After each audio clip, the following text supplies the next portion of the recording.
तो अभी दामोदर का महीना चल रहा है, इसलिए मैंने उचित समझा कि दामोदर अष्टकम को हम समझने का प्रयास करें। तो आप लोग के सामने ये दामोदर अष्टकम है।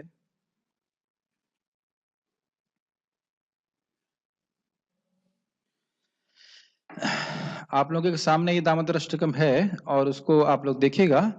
हम इसके एक एक अर्थ को या एक एक शब्द के अर्थ को समझने का प्रयास करेंगे। हम इस पे सनातन गोस्वामी पाद की टीका है, उसकी चर्चा मैं नहीं करूंगा। वो करूंगा तो 1 महीना ऐसी भी चर्चा हो जाएगी, ठीक है? तो फिर समझ नहीं पाएंगे, इसलिए हम केवल शब्दों के अर्थ को समझने का प्रयास करेंगे। जब हम उसको गाएं तो फिर अर्थों पे विचार करेंगे तो बहुत अच्छा लग रहा था। आज थोड़ा थोड़ा मैं करने का प्रयास कर रहा था तो अच्छा लग रहा था दामोदर अष्टकम में। वैसे तो मैं इस पे बोल रहा था कि जब बच्चा कुछ पापा बोलता है और पापा का अर्थ नहीं समझता तो पापा को मालूम है कि पापा का अर्थ क्या है। तो इसलिए हम जो प्रार्थना बोल रहे हैं हमको ना समझ में आया, लेकिन भगवान को समझ में आते हैं। लेकिन फिर भी हम अगर स्वयं अर्थ समझते हैं तो हम इसमें और अब्सॉर्ब हो सकते हैं, ठीक है? तो एक बार सब लोग साथ में गाएंगे एक पहले श्लोक को। दिख रहा है पहला श्लोक?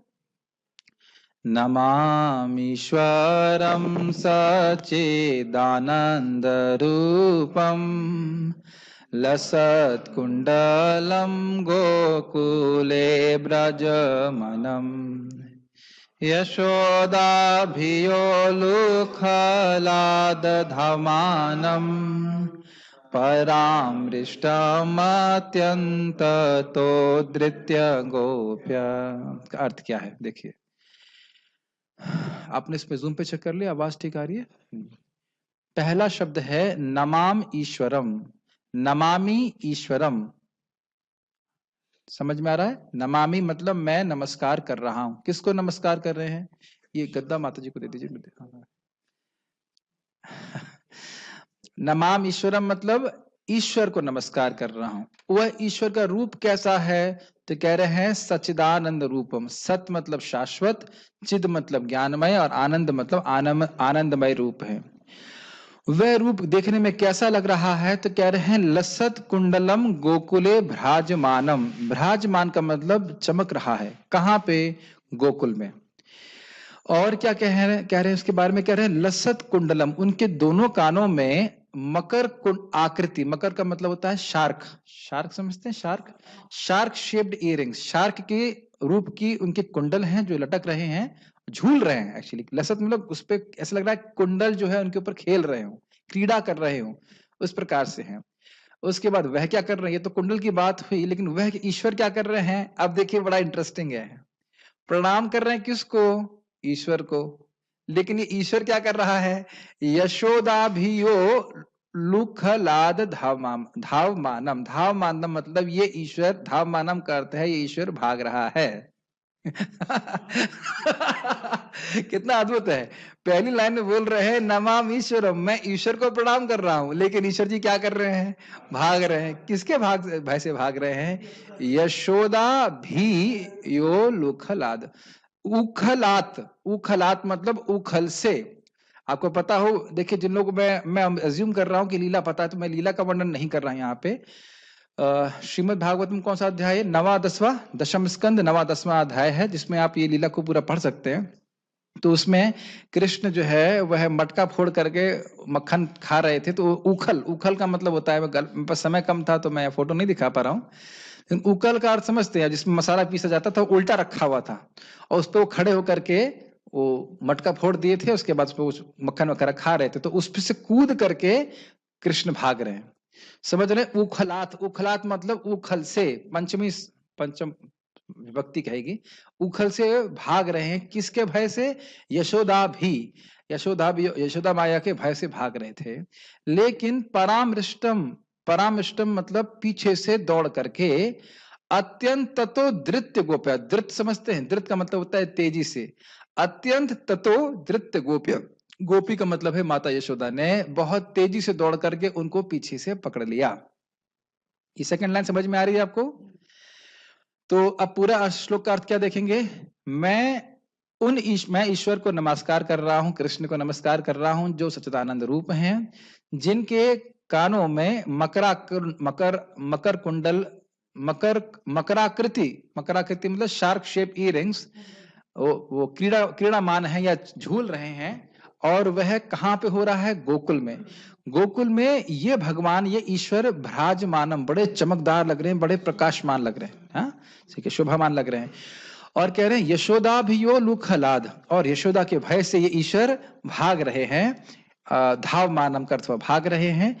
परामृष्टम, पीछे से पकड़कर माता यशोदा भाग रही है उनके पीछे।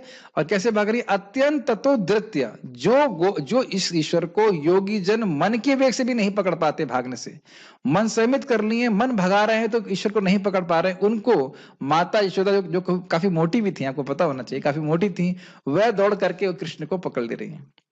इस सब पे आप समझ सकते हो कि आचार्यों ने बहुत टीका करी होगी, लेकिन वो हमारे पास समय नहीं है, तो अभी इतना अर्थ से आप जो है संतुष्ट रहिए। तो कम से कम एक बात आप देख रहे हैं, इसे कहते हैं ध्यान मंत्र। इस लीला का वर्णन कर रहे हैं सत्यव्रत मुनि, और भक्त लोग इसका ध्यान करते हैं। जब आप इसको गाएं तो आपको स्मरण होना चाहिए कि कृष्ण भाग रहे हैं, यशोदा माई उनको पीछे से पकड़ रही हैं, ये सब लीला चल रही है। तो हर दिन आपको इस प्रकार से स्मरण करना है। इसे कहते हैं लीला चिंतन। तो लीला चिंतन की व्यवस्था इस्कॉन में है, कुछ तो कहते हैं शायद नहीं है, इसलिए ओके। उसके बाद जब पकड़ लिया तब क्या कर रहे हैं? रुदन्तं मुहुर्नेत्र युग्मं मृजन्तं कराम्बोजयुग्मेन सातङ्कनेत्रम् मुहुश्वासकम्पात्रिरेखाङ्ककण्ठ स्थितग्रेव दामोदरं भक्तिवधम्। रुदंतम मुहुर, मुहु का मतलब होता है बार बार, तो रुदंतम का अर्थ क्या हुआ? रो रहे हैं। अब माता ने पकड़ लिया है, तो दामोदर भगवान कृष्ण जो हैं, जिन ईश्वर को प्रणाम किया जा रहा है, किया जा रहा था पिछले श्लोक में, वो रो रहे हैं, अभी रो रहे हैं। अच्छा, रो रहे हैं तो क्या कर रहे हैं? फिर कहते हैं नेत्र युग्मम मृजंतम। युग्मम का अर्थ हुआ दोनों नेत्र, दोनों नेत्रों से वो रो रहे हैं, और दोनों नेत्रों को मृजंतम, आपने देखा है ऐसे करके बच्चे जो है आंखों को मसलते हैं। किससे मसल रहे हैं? तो कह रहे हैं कराम भोज युग्मेना। कराम भोज, अम्बुज का मतलब होता है कमल, और कर का मतलब होता है हाथ से। तो अपने दोनों, युग्म का अर्थ हुआ दोनों, तो अपने दोनों हाथों से अपनी दोनों आंखों को ऐसे मसल रहे हैं, जिससे उनका काजल भी इस तरह से पूरे चेहरे पे आ जा रहा है। और उनकी आंखें कैसी हैं? सातंक नेत्रम। आतंक समझ रहे हैं? आतंक मतलब भय, और सातंक मतलब भय के साथ। तो उनके नेत्र जो है वो भय के साथ है। किसका बात का भय है? क्योंकि माँ ने हाथ से पकड़ा है और उसके बाद छड़ी दिखा रही है, तो उनको ये डर लग रहा है, ईश्वर को, जिन ईश्वर को प्रणाम कर रहे थे, उनको डर लग रहा है कि माता जी पिटाई तो नहीं करेंगे। क्या आप लोग सब लोग को ये अनुभव है कि नहीं? सब लोग ने यहाँ पे ऑनेस्ट है कि हाँ भी नहीं बोलेंगे। पिता माता जी ने कभी पिटाई नहीं करी आप लोग? हाँ, सबकी धुलाई होकर के आए हैं। सबका चेतो दर्पण मार्जन हो चुका है। तो माता जी तो छड़ी से मारी हो या झाड़ू से मारी है, जो कोई कुछ भी है, तो झाड़ू देख के डर लगता है कि नहीं? और ये लीला हमने भी करी है, भाग रहे माता जी पीछे से भाग रही है, लेकिन हम लोग भगवान नहीं है, इसलिए वो लीला कोई सुन करके पवित्र नहीं होता है। लेकिन जन्म कर्म च में उग्रम, हमारे उग्र कर्म और जन्म को सुन करके कोई पवित्र नहीं होता है। लेकिन कृष्ण यहाँ पे रो भी रहे हैं, आतंकित भी हैं, जिनसे भय भी भयभीत होता है, वह माता यशोदा से भयभीत हैं, और वाकई भयभीत हैं। उस टाइम जब कृष्ण लीला करते हैं तो ये इनको ये याद नहीं रहता कि मैं भगवान हूँ, पूरा भूल जाते हैं कि यही रहता है कि मैं बच्चा हूं और ये मेरी माता है और मुझे किसी तरह से पिटाई से बचना है। ठीक है, और क्या? तो कहते हैं मुहु श्वासा कंप त्रिरेखांक कंठ। पहली बात समझ चाहिए, मुंह का अर्थ क्या बताया था मैंने? मुंह का अर्थ है बार बार ऐसे करके बच्चे जो है ना, आप देखेंगे जब रोते भी हैं तो सांस भी ऐसे उनकी फड़फड़ करती है। तो कहते हैं श्वास कंप, बार बार श्वास ले रहे हैं बहुत जल्दी जल्दी, और उनकी त्रिरेखांक कंठ, जो कंठ है वह भी कंपायमान हो रहा है। कैसा कंठ है? आपने यहाँ पे है नहीं, शंख देखा है? शंख, शंख में 3 धारियां देखी हैं? नोटिस किया कभी आपने? 3 धारियां। ऐसे ही भगवान कृष्ण की ग्रीवा पे, गले पे 3 सुंदर सुंदर धारियां हैं। एक फोटो प्रभुपाद जी बहुत सुंदर बनाए हैं, जिसमें छोटा सा कृष्ण है और एक तोते को देख रहे हो, आपने देखा है कि बहुत छोटा। तो वहां पे आप स्पष्ट रूप से भगवान की यहाँ पे 3 जो जैसे वो होता है ना शंख, वैसी धारियां होती, तो वैसे भगवान की धारियां यहाँ पे हैं, शंख सॉरी उनके ग्रीवा पे, उनके गले पे। तो उनका जो गला है वह भी कंपायमान हो रहा है, और सांस ले रहे हैं बहुत देर से, पूरा शरीर कंपायमान हो रहा है। फिर कह रहे हैं स्थित ग्रैव। स्थित ग्रैव का अर्थ क्या हुआ? इस प्रकार से दामोदर भगवान हैं, और ग्रैव का अर्थ क्या हुआ? जो ग्रीवा पे धारण किए जाने वाले आभूषण हैं। गले में जैसे हमारे तो, हम लोग तो खैर कंठ ही धारण करते हैं, लेकिन भगवान बहुत प्रकार के आभूषण धारण करते हैं। तो जब कंठ हिल रहा है तो आप समझ सकते हैं कि आभूषण भी हिल रहे होंगे। तो ये ध्यान मंत्र समझ में आ रहा है कि एक चीज स्थित ग्रैव वो कैसे भगवान है? दामोदर। दामोदर का अर्थ क्या है? दाम का अर्थ होता है रस्सी, और उदर का मतलब पेट। तो जिनको रस्सी से बांधा गया है। अब आप कहोगे अरे ये तो भगवान है, ये तो अनंत है, ये कैसे बन सकते हैं? तो अगला शब्द क्या कह रहे हैं? भक्ति बदम, भक्ति बद्धम। यानी कि ये मत सोचो कि समान रस्सी से बंधे हैं। किससे बंधे हैं? माता यशोदा की भक्ति से बंधे। समझ में आ रहा है एक एक शब्द कितना महत्व है? मैं खाली ना ऊपर ऊपर से ओवरव्यू दे रहा हूँ। बहुत लोग ओवरव्यू चाहते हैं, तो हम कब आज ओवरव्यू दे रहे हैं। बड़ी इच्छा है कि हम टीका का भी चर्चा करें, लेकिन फिर भगवद गीता रुक जाएगी, इसलिए हम खाली आज अर्थ की प्रयास कर रहे हैं। अर्थ से समझ में आ रहा है क्या अर्थ होगा? रुदंतम मुहुर नेत्र युग्म मृजंतम। वह बार बार रो रहे हैं और अपने दोनों आंखों को मल रहे हैं अपने हाथों से। किससे? कराम्भोज युग्मेना, अपने हस्त कमल से, दोनों हस्त कमल से। और उनके नेत्र भगवान माता यशोदा के छड़ी के आतंक से आतंकित हैं। और मुहु श्वास, बार बार वो श्वास ग्रहण कर रहे हैं। कंप त्रिरेखांक कंठा, उनका जो कंठ है वो कंपायित हो रहा है। कंपायित मतलब वाइब्रेट। वाइब्रेट शब्द अच्छा नहीं है, लेकिन इंग्लिश में समझा रहा हूं, जो लोग वक्त नहीं समझ पा रहे। कंपायित मतलब it is vibrating like that. Vibrating is not like कोई इंजन वाइब्रेशन की बात मत सोचिएगा। ऐसे करके करते हैं ना, इस प्रकार से बच्चे रोते हैं, रोते रोते कुछ बोलते भी है इस प्रकार से। संस्कारी कह सकते हैं, हाँ ठीक है। अस्तित्व ग्रह, जो उनके गले में आभूषण है वह भी इस प्रकार से हिल रहे हैं। ऐसे दामोदर जो भक्ति से बंधने वाले हैं, उनका मैं स्मरण कर रहा हूं। ठीक है, बहुत अच्छा है। इति दृक्सलीलाभिर आनंद कुंडे सघोषम निमज्जन्तम आख्यापयन्तम तदीयेषितागेषु भक्तिर्जितत्वं पुनः प्रेमतस्तं शतावृत्ति वंदे। बहुत सुंदर है। कोई कहेगा अरे ये बच्चा तो डर रहा है, तब तो बड़ा घबराहट की बात हो रही होगी, लोग सब बड़ा टेंस में होंगे, बच्चा रो रहा है, माता छड़ी से मारेगी, इसमें कोई सुख तो होगा नहीं। तो अब इसको विरोध कर रहे हैं। इति दृक् स्वलीलाभिर आनंद कुंडे। कहने को तो कृष्ण आतंकित है, लेकिन इति दृक्, इस प्रकार की स्वलीला, अपनी लीलाओं के द्वारा। स्वलीला मतलब स्पेशली भगवान कृष्ण की बाल लीलाएं। आनंद कुंडे, आनंद कुंड समझते हैं? आनंद के कुंड में, कुंडे का मतलब हो गया कुंड में, सप्तमी विभक्ति, कुंड में। स्वघोषम निमज्जनतम, स्वघोषम मतलब अपने भक्तों को, गोकुल के भक्तों को निमज्जित करते हैं। निमज्जित करते हैं जिस प्रकार से हमारे कर्णामृत प्रभु कढ़ी में पकौड़ा निमज्जित करते हैं। अब समझ आया आपको? पकौड़े को डुबा देते हैं ना, समझ में आ रहा है? अब समझ में आ रहा है? पूरा डुबो देते हैं, अंदर बाहर सब कड़ी भर जाती है। रसगुल्ले को जूस में पूरा डुबो देते हैं। ऐसे एग्जाम्पल देना ही चाहिए, लेकिन भगवान की लीला में, लेकिन यही समझ में आ रहा है। अगर तो निमज्जन समझते हैं, पूरी तरह एब्जॉर्ब हो गए। कभी आप सोचिए, केवल आनंद का अनुभव नहीं कर रहा है। हाँ, फिर से उसको समझाने का प्रयास करता हूँ। इति दृक् स्वलीलाभिर आनंद कुंडे, ऐसा नहीं सोचना चाहिए कि ये बच्चा रो रहा है तो किसी को दुख हो रहा है। माता यशोदा को भी आनंद हो रहा है, और सब गोपियों को आनंद, सबको आनंद हो रहा है। तो कहते इति दृक् स्वलीलाभिर आनंद कुंडे, ऐसी लीलाओं करने के द्वारा आनंद कुंड में निमज्जित कर रहे हैं। किनको? स्वघोषम। स्वघोषम मतलब ब्रज के अपने पार्षदों को। समझ में आ रही बात? पहली अलंकार समझ में आ रहा है आपको? इसमें स्वघोष, इति दीर्घ स्वलीलाभिर आनंद कुंडे स्वघोषम निमज्जनतम, अपने गोकुल के भक्तों को इस प्रकार की मधुर बाल लीलाओं के द्वारा आनंद कुंड में निमज्जित करना है। केवल आनंद का अनुभव नहीं कर रहे हैं, आनंद से सराबोर हो गए हैं। समझ में रहे हैं? Drenched with ecstasy. अब क्या कह रहे हैं? कह रहे हैं आख्यापयंतम, और ये आख्यापित कर रहे हैं। आख्यापित कर रहे हैं मतलब ज्ञापित कर रहे हैं। ज्ञापित कर रहे हैं मतलब दिखा रहे हैं, समझा रहे हैं, मेकिंग इट नोन। किसको? तदी तदीय ईशित गेशु।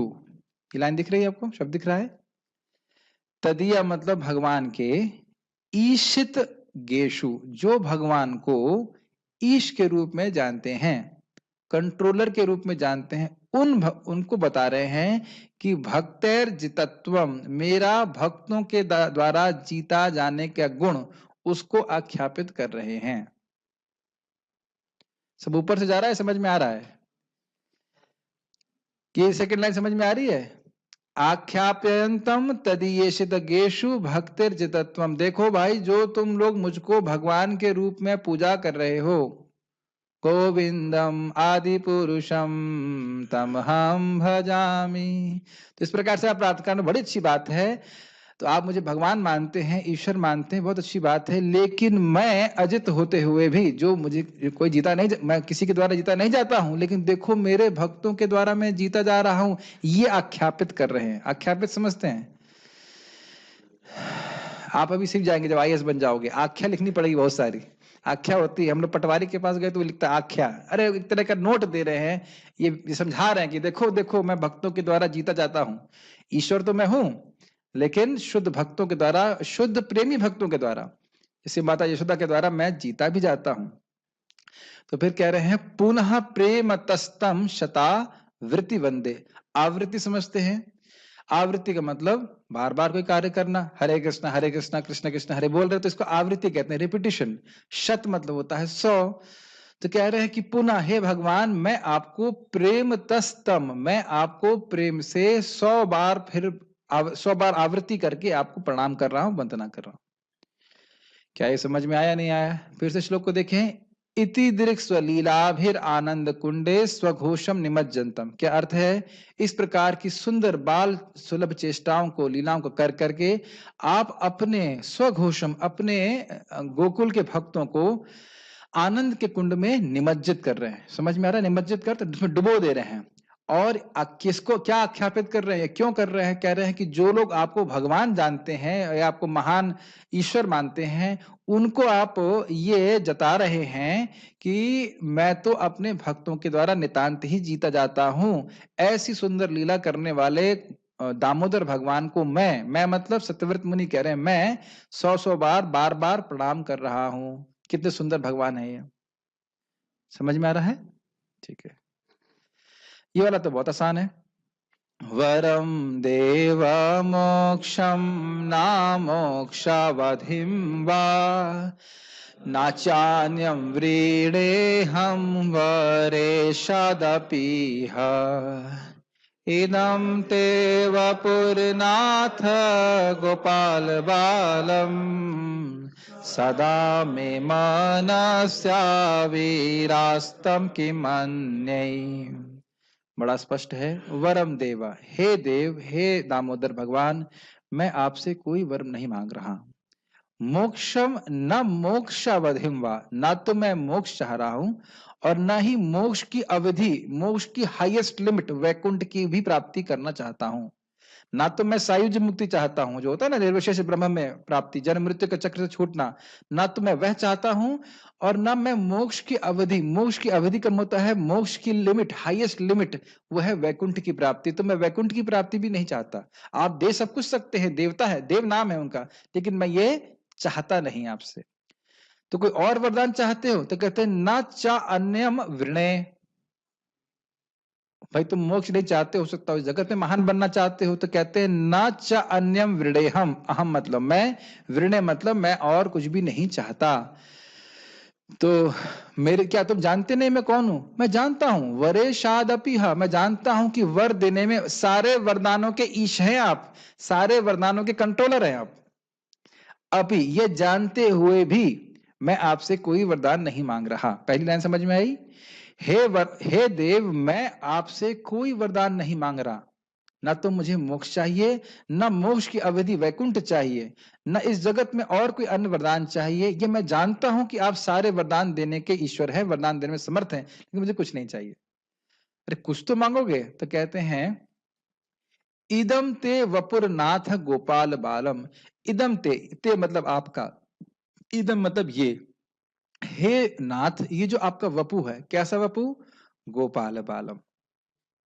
गोपाल मतलब, गोपाल यहाँ पे हुआ अर्थ नंद महाराज, नंद महाराज के बालक, नंद महाराज के बालक। गोपाल का मतलब हुआ नंद महाराज, तो गोपाल के बालक के रूप में। अभी कृष्ण गोपाल गाय को पालन नहीं कर रहे, छोटे बच्चे के रूप में है ना, तो गोपाल बालक हो गए गाय के, जो गाय को चराते हैं उनके बच्चे के रूप में। ये जो छोटा बाल गोपाल रूप है, वह मेरे मन में सदा में मनसी, मेरे मन में आविरस्ताम की मन आविर्भूत रहे। कि मन मतलब मुझे और किस वरदान की अपेक्षा। ये लाइन समझ में आई? तो बहुत आसान श्लोक था। सदा में मनस्य आविरास्ताम, आविर्भूत रहे, प्रकट रहे, ऐसा कौन सा रूप? गोपाल बाल गोपाल रूप।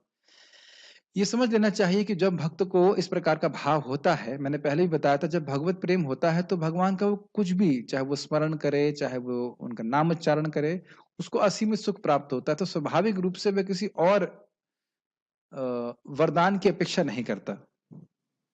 ये पहले भी बता चुका हूं। तो यहाँ पे सत्यव्रत मुनि की स्पष्ट उच्चतर भक्ति की लक्ष्य को, स्थिति को हम यहाँ पे देख रहे हैं। तो अर्थ समझ में आया आपको? ठीक है, अगला देखते हैं। इदं ते मुखाम्बोजम् अत्यंत नीलैर्वृतं कुन्तलैः स्निग्ध रक्तैश्च गोप्य मुहुश्चुम्बितां बिम्बरक्ताधरं मे मनस्याविरास्तामलं लक्षलाभै। अब यह अपना ध्यान भगवान के मुख कमल पे फिक्स कर रहे हैं। इदम ते मुख अम्बोजम। अम्बुज का अर्थ क्या बताया गया था? कमल। तो इदम ते मुखाम्बोजम, ये जो आपका मुख है, कैसा मुख है? कमल के समान, जो अत्यंत नीलर, अत्यंत मतलब अत्यंत समझ ही रहे, हाईएस्ट, और नील मतलब नीला है। इसका रंग कैसा है? अत्यंत श्यामल, अत्यंत नील है। और कह रहे हैं वृतम कुंतलई है। वृतम का मतलब होता है घिरा हुआ है। किन से घिरा हुआ है? जो आपकी अलकावली है, मतलब जो भगवान की, हम तो ऐसे नहीं दिखा सकते, हमारे पास कोई बाल नहीं है, भगवान के एक बहुत घुंघराले बाल हैं, वह उनके मुख के ऊपर आ रहे हैं। और स्निग्ध, स्निग्ध समझते हैं? चिकना, उनका जो चिकना समझते हैं आप? ऑयली नहीं ऑयली नहीं भाई, ऑयली स्किन नहीं है। स्निग्ध मतलब चिकना होता है, चिकन बोलते हैं ना एकदम। भगवान की जो, जैसे हमारी स्किन तो उसमें अभी सूखना चालू हो गई, सरसों का तेल लगाओ, ये तेल लगाओ, भगवान को ऐसी जरूरत नहीं है। भगवान का जो दिव्य वपु है वो बिल्कुल चिकना होता है, एकदम चिकना। तो कहते हैं रक्तश्च गोप्य, जो भगवान के गाल हैं वो एकदम चिकने गाल हैं। चिकने समझना, एकदम जैसे बोल रहे हैं ऑयली जो भी आधार समझ पा रहे हैं, चिकने गाल हैं। और वो रक्तश्च मतलब वह लाल लाल हो गए। क्यों? क्योंकि गोपिया, गोपिया के बारे में, गोपिया का मतलब हो गया माता यशोदा ने मुहुश्चुम्बितम, यहाँ पे मुहु शब्द आ गया। मुहु का मतलब हो गया बार बार वह उनके गालों का चुम्बन कर रही हैं। इस कारण से कौन कौन सी गोपी? यशोदा मैया। प्रेम से करते हैं ना माता अपने बच्चे को, आए मेरा बच्चा बड़ा प्यारा लग रहा है ऐसे करके तो कई बार उसको पुचकारती हैं। तो उस प्रकार से उसको चुम्बन कर रही हैं इधर गाल के ऊपर, तो उनका गाल जो है वो लाल हो गए हैं। इतने सॉफ्ट गाल है और बार बार चुम्बन कर रही हैं, तो वह गाल लाल हो गए हैं। ठीक है, फिर कह रहे हैं बिंब रक्ताधरम में। अधर का मतलब होता है होठ। तो भगवान कृष्ण के होठ कैसे हैं? रक्त के, रक्त के समान नहीं, रक्त बिंब फल होता है ना, बिंब फल, बिंब फल लाल होता है, तो उस प्रकार से सुर्ख लाल होठ है उनके। मनस्य अविरास्ताम अलम लक्ष्य लाभ है। मनस्य अविरास्ताम का अर्थ क्या हुआ? मेरे मन में भगवान आपका ये मुख कमल हमेशा आविर्भूत रहे, अविरस्त रहे। अलम लक्ष्य, यही अलम मतलब बस यही पर्याप्त है, मुझे और कुछ नहीं चाहिए। लक्ष्य लाभ है मतलब मुझे और कोई लाखों लाभ से क्या प्रयोजन। समझ में आया? फिर से रिवाइज करें। इदम ते मुखाम्बोजम अत्यंत नीलर, हे भगवान ये जो आपका मुख कमल है जो अत्यंत नीला है।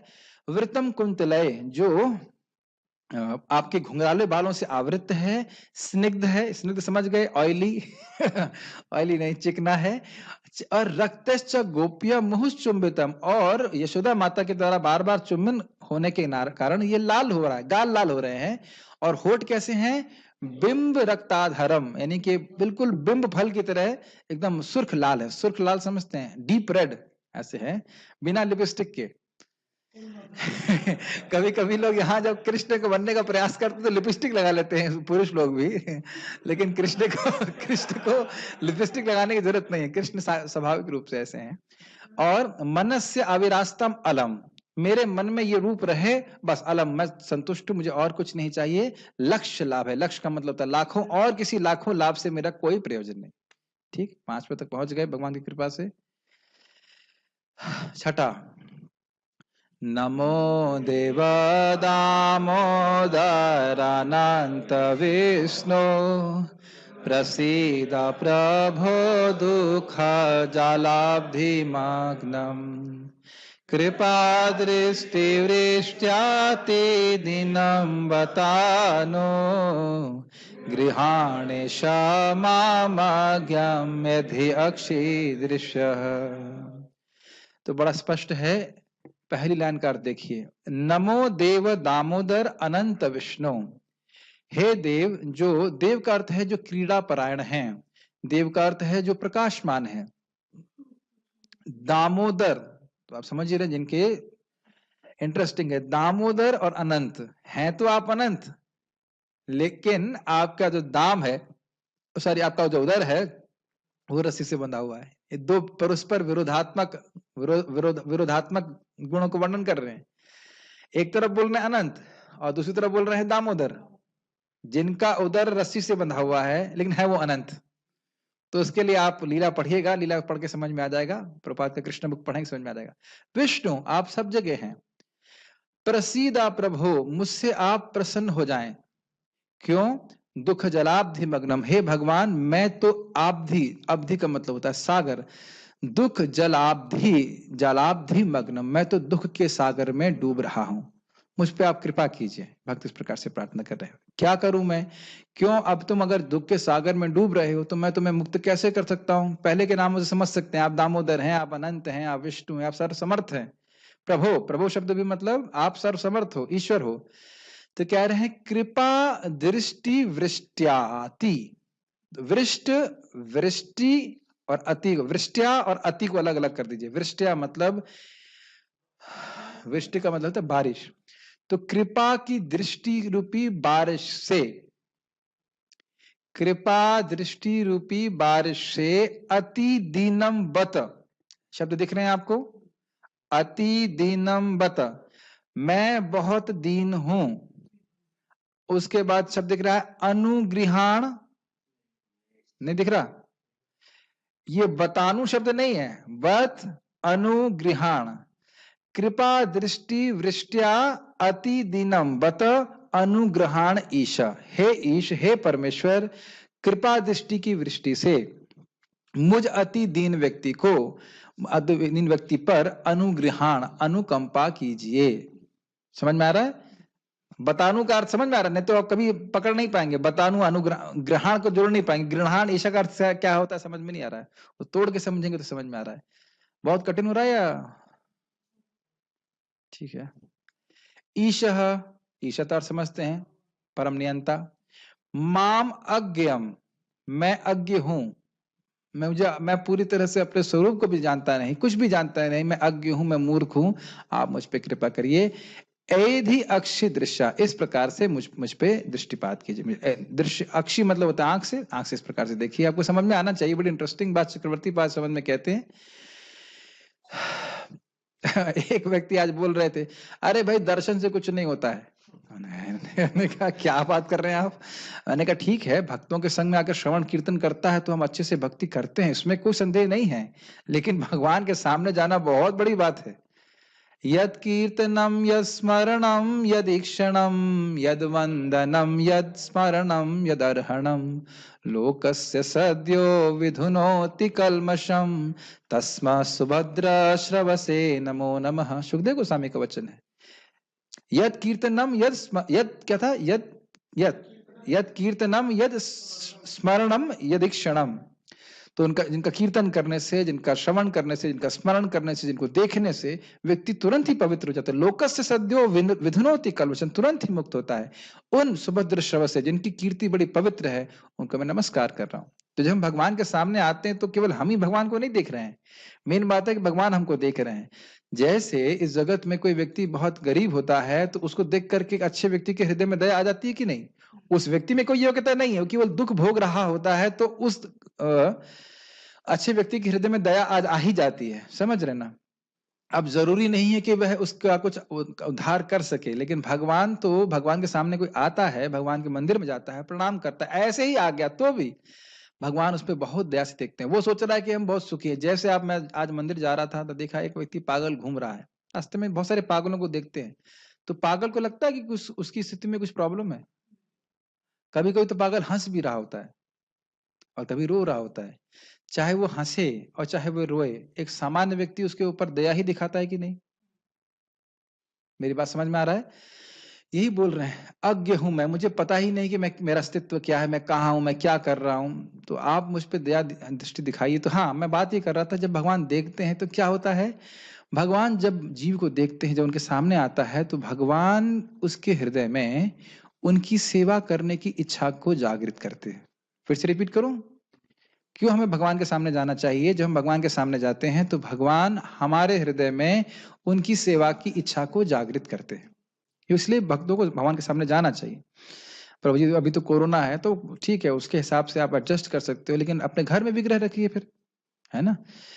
और जब हम भगवान की मुस्कान को देखते हैं तो वह इच्छा बनी रहती है। इसीलिए थोड़ा सा कटाक्ष कर रहा हूँ, सहन कर लीजिएगा। वो जो मंदिर में पीछे खड़े होते हैं ना, कहाँ पे, जो सबसे नम्र डिवोटी होते हैं ना, उधर जो बुक स्टॉल के पास खड़े रहते हैं, बुक स्टॉल के पास खड़े रहने नहीं चाहिए, सामने आकर के भगवान को देखना चाहिए। ये परम पूज्य राधा गोविंद महाराज जी के वक्तव्य हैं। हमारे जैसे नए डिवोटी को स्पेशली भगवान के अंगों देखना चाहिए। श्रीमद् भागवत में वर्णन है, ऐसा नहीं कि आपको भगवान में वो ऊपर ऊपर देखना है, ऊपर ऊपर समझते हैं, पूरा पूरा पूरी बॉडी को नहीं देखना होता है, एक एक अंग पे ध्यान करना होता है। जैसे आप यहाँ देख रहे हैं ना, चरण कमल का ध्यान करते हैं, मुख कमल का ध्यान कर रहे हैं, उनकी आंखों पे ध्यान कर रहे हैं, आप देख रहे हैं, एक एक श्लोक पे, एक एक शब्द पे वह एक एक अंग का वर्णन कर रहे हैं, है कि नहीं? तो ये तरीका है और इसके द्वारा हमारा अज्ञान नष्ट होता है। तो इस सिद्धांत को श्रीमद् भागवतम से समझना चाहिए कि हमें भगवान का दर्शन कैसे करना है। अभी तो मैं तो अभी पढ़ रहा था चैतन्य चरितामृत में, सुंदर बात लग रही थी कि भगवान आंख से भी टच कर सकते हैं। और इस जगत में भी आप देखते हैं कुछ लोगों की ग्लांस बहुत शक्तिशाली होती है, आपने देखा है? कुछ लोग का दृष्टिपात इतना तीव्र होता है, उसको देख करके व्यक्ति जो है लगता है कि मतलब क्या हो गया। आपने ऐसा महसूस नहीं किया कभी? प्रभुपाद के संग, प्रभुपाद संग बहुत से लोग ने अनुभव किया। और भगवान का दृष्टिपात तो बहुत शक्तिशाली है। भगवान ने पूरी जगत की सृष्टि अपने दृष्टिपात से कर दी। तो मैं खाली भगवान की दृष्टि पे बोल रहा हूँ कि भगवान जीव पे दया करते हैं। और जाके आपने प्रणाम कर दिया और उसके बाद ये भी सब बोला कि भगवान मैं आपका दास हूँ, मैं अज्ञान में पड़ा हूँ, सेम सेम मुझ पे आप कृपा कीजिए, फिर तो कहना ही क्या, फिर तो क्या ही नहीं क्या। एक बार भी सकृद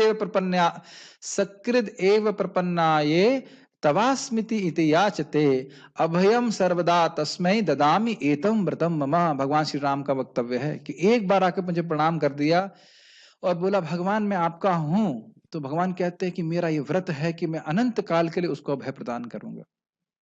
तो ये सब हम बातें खाली भगवान की दृष्टि पे बोल रहे हैं। तो इस प्रकार से भगवान की कृपा दृष्टि की याचना भक्त को करनी चाहिए।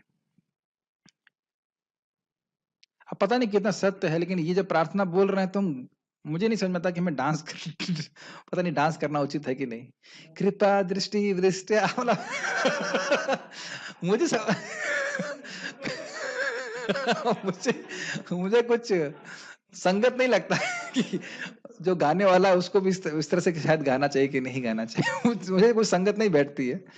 तब देख रहे जब हम उसके अर्थों को समझते हैं तो समझ आता है कि जैसे बहुत बार भक्त लोग गाते हैं वो ना, श्री कृष्ण चैतन्य प्रभु, और नाच भी रहे होते हैं। तो मैं गलत भी हो सकता, मैं नहीं कह रहा सही बोल रहा हूँ, लेकिन मेरे को थोड़ा सा मैं सर्क हो जाता रहता हूँ कि ये बोल रहे हैं हम दीन हैं, हीन हैं, और फिर ऐसे करके नाच भी रहे हैं। तो मतलब नाचने का ठीक है, पॉइंट है, लेकिन मैं गलत मैं नहीं कह रहा हूँ कि ये मेरा भाव सही है, लेकिन मुझे पता नहीं कि क्या सही है इसमें। मतलब अब जब एनीहाउ उससे कुछ नहीं बोलेंगे, लेकिन यहाँ पे प्रार्थना है कि आप लोग प्रयास करें कि दामोदर का अष्टकम जब पूर्ण हो जाए उसके बाद दीपदान करें। दामोदर अष्टकम जब पूर्ण हो जाए गा लें, उसके बाद दान करें। जो आज मैं आपको अर्थ बता रहा हूँ, अच्छा होगा कि अपने सामने रख करके जब कीर्तन चल रहा है, दामोदर अष्टकम गा रहे हैं, उसको गा कर गाते हुए देखें और उनके अर्थों पे विचार करें। मैं समझता हूँ एक बार आपने सुना है तो फिर आप दोबारा जब उसको सामने रख करके गाएंगे तो आपको अर्थ याद आएगा, है ना? और नहीं आया तो दोबारा पूछ लेना, ठीक है। कुबेरात्मा जौ बधमुते वयद्वत् त्वया मुचितौ भक्ति भजौ कृतौ च तथा प्रेम भक्तिं स्वकाम प्रयच्छ न मोक्षिग्रहो मेस्ति दामोदरेह। कुबेर आत्मा जौ, कुबेर ये द्विवचन में है, संस्कृत पढ़े हैं जो समझते हैं, द्विवचन। दो कुबेर के आत्मज, आत्मज मतलब जो खुद से उत्पन्न हुए हों बेटे। तो कुबेर के जो दो बेटे थे उनका नाम था नलग्रीव प्रभु और मणिग्रीव प्रभु। अभी वो शुद्ध विभक्त हैं। एक अब पूरी लीला पढ़ेंगे तब जानते हैं कि में बहुत बड़े भोगी थे, लेकिन उनको भी बद्ध मूर्तेव, बद्ध मूर्ति मतलब थे, मतलब कि वह पेड़ के रूप में थे, बद्ध जीवन में थे। यद्वत् जिस प्रकार से आपने त्वया मोचित, आपके द्वारा उन दो बच्चों का मतलब सॉरी उन दो लड़कों का जो कुबेर के पुत्र थे उनका बद्ध मूर्ति से, बद्ध मूर्ति का अर्थ हुआ वृक्ष की योनि से मोचिताओ मुक्ति हुई थी। और भक्ति भाजाओ साथ ही आपने उनको भगवान अपनी प्रेमा भक्ति भी दी थी। कृतौचा तथा उसी प्रकार से प्रेम भक्तिम स्वकाम में प्रयच्छा, उसी प्रकार से मैं आपकी प्रेम भक्ति की प्रार्थना कर रहा हूं। प्रयच्छा मुझे आप दीजिए। न मोक्ष ग्रहो में स्थित दामोदरेहा, मैं मोक्ष नहीं ग्रहण करना चाहता। क्यों मोक्ष ग्रहण नहीं करना चाहते? क्योंकि ऐसे मोक्ष में आपकी प्रेम भक्ति करने का सुख मुझे प्राप्त नहीं होगा। तो लाइन का समझ में आया? जिस प्रकार से आपने दोनों कुबेर पुत्रों को बद्ध योनि से, पेड़ की योनि से मुक्त किया था और उनको न सिर्फ मुक्त किया, अपना पार्षद बना लिया, अपना प्रेम से भरा हुआ पार्षद बना लिया, उसी प्रकार से हे भगवान मुझे भी अपनी भक्ति, प्रेम भक्ति प्रदान कीजिए। मैं मोक्ष नहीं चाहता हे दामोदर। ठीक है, लास्ट। नमस्ते सुदाम्ने स्फुरादीप्तिधाम्ने त्वदीयोदरायथ विश्वस्य धाम्ने नमो राधिकायै त्वदीया प्रियायै नमो अनन्तलीलाय देवाय तुभ्यम्। नमस्ते अस्तु, आपको आपको नहीं, यहाँ पे बोल रहे हैं नमस्कार हो। नमस्ते अस्तु, ते नमस्ते अस्तु, आपको नमस्कार हो। किसको नमस्कार हो? दामने स्फुरद दीप्ति धामने। दामने का अर्थ है, दामने का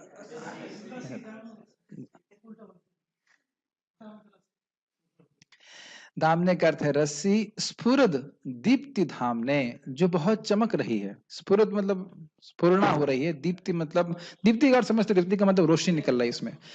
तो वह मैं आपकी उस रस्सी को प्रणाम कर रहा हूं जो आपके पेट को बांधी हुई। आप जानते हैं कि भगवान और भगवान की तदीय वस्तुओं में भेद नहीं है।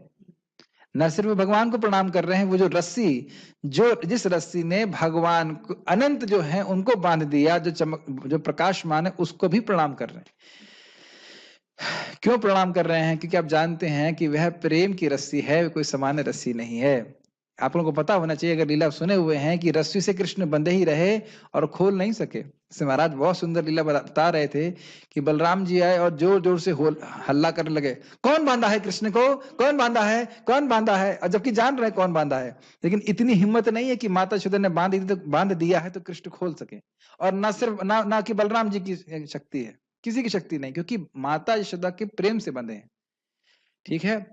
और उसके बाद माता यशोदा आई, कहती मैंने बांधा, क्या दिक्कत है? जानती नहीं तुम कौन हूं? मैं बलराम हूं, ये कृष्ण है, ये भगवान है, और एक फूंक में पूरे व्रत को जला दूंगा। तो कृष्ण जो है, और कृष्ण रो रहे हैं यहाँ पे करके।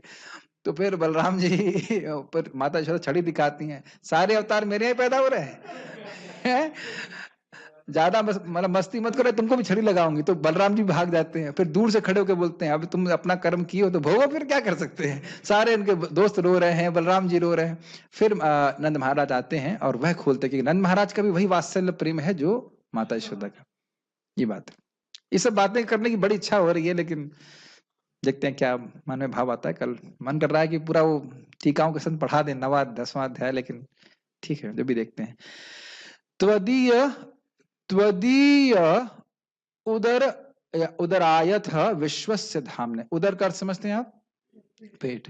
तुम एक तो अभी रस्सी को प्रणाम किया, अब वह उस पेट को प्रणाम कर रहे हैं, भगवान के पेट को, जो विश्वस्य धामने। यहाँ धाम का अर्थ है धाम, जो पूरे विश्व का धाम है। पूरा विश्व ही भगवान के पेट में है। तो माता यशोदा को दिखाया था उन्होंने। तो किसको किसको प्रणाम कर लिया अब तक उन्होंने? उस रस्सी को जो चमकीली है, जो कृष्ण को बांधी हुई है, और भगवान के पेट को भी प्रणाम कर रहे हैं, जिसमें पूरा विश्व अटा हुआ है। और फिर कह रहे हैं नमो राधिकायै त्वदीय प्रियायै। हम श्रीमती राधा रानी को प्रणाम कर रहे हैं, जो आपकी हैं, आपकी श्रीमती राधा रानी है और आपकी बहुत प्रिय हैं। नमो अनंत लीलाय देवाय तुभ्यम। और आपकी अनंत लीलाओं को प्रणाम कर रहे हैं, हे देव। वही क्रीड़ा परायण, जो हमेशा लीला करते रहते हैं गोकुल में, यह बहुत प्रकाशमान है। ये देव का अर्थ हुआ। इन भगवान दामोदर को हम प्रणाम करते हैं। तो भगवान दामोदर की कृपा से आज कुछ कुछ अर्थ हम लोग समझ पाए, और उम्मीद है कि आप लोग इस अर्थ को विचार करेंगे। इसे रिकॉर्डिंग में पोस्ट कर दूंगा, और ऐसा अन्यथा भी आप पढ़िएगा, दोबारा इसके अर्थ को पढ़िएगा, और पढ़ करके फिर उसके बाद गाएंगे तो आपको और अच्छा लगेगा, भगवान भी अधिक प्रसन्न होंगे।